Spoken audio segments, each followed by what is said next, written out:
اعوذ باللہ من الشیطان اللعین الرجیم بسم اللہ الرحمن الرحیم۔ میرے واجب الاحترام مومنین و مومنات، السلام علیکم ورحمۃ اللہ وبرکاتہ۔ مومنین کرام، سید ابن طاووس نے معتبر سند کے ساتھ امام علی رضا علیہ السلام سے روایت کی ہے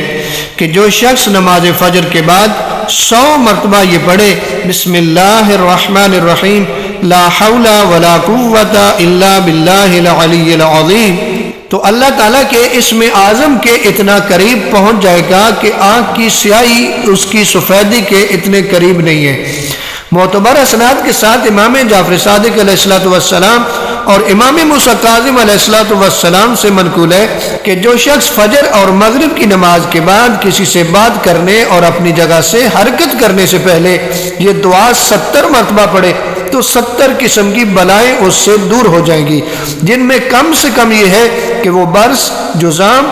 شر شیطان، شر حاکم سے محفوظ رہے گا۔ دیکھیں دعا کتنی آسان ہے کہ آپ نماز فجر اور مغرب کے بعد 70 مرتبہ پڑھا کریں بسم اللہ الرحمن الرحیم لا حول ولا قوت الا باللہ العلی العظیم۔ مومنین کرام، آج کی رات کی نماز یعنی شب 25 شعبان کی نماز، 24 اور 25 کی درمیانی رات کی نماز، نبی اعظم فرماتے ہیں 10 رکعت نماز ہے۔ فرماتے ہیں جو شخص بھی آج کی شب میں 10 رکعت نماز پڑھے،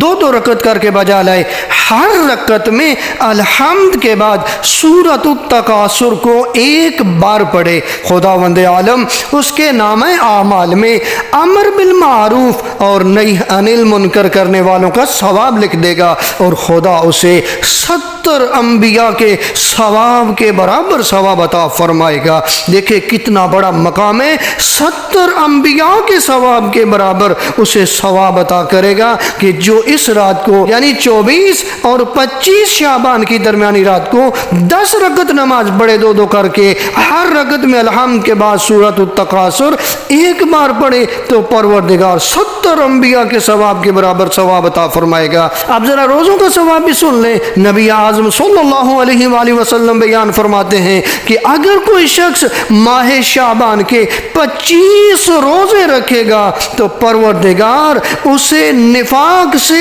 بیزاری عطا فرمائے گا، یعنی وہ بندہ نفاق سے بچ جائے گا، منافقت سے بچ جائے گا۔ کیا مقام ہے اس بندے کا جو ماہ شعبان میں قیام کے ذریعے، صیام کے ذریعے اپنے پروردگار کو راضی کرتا ہے۔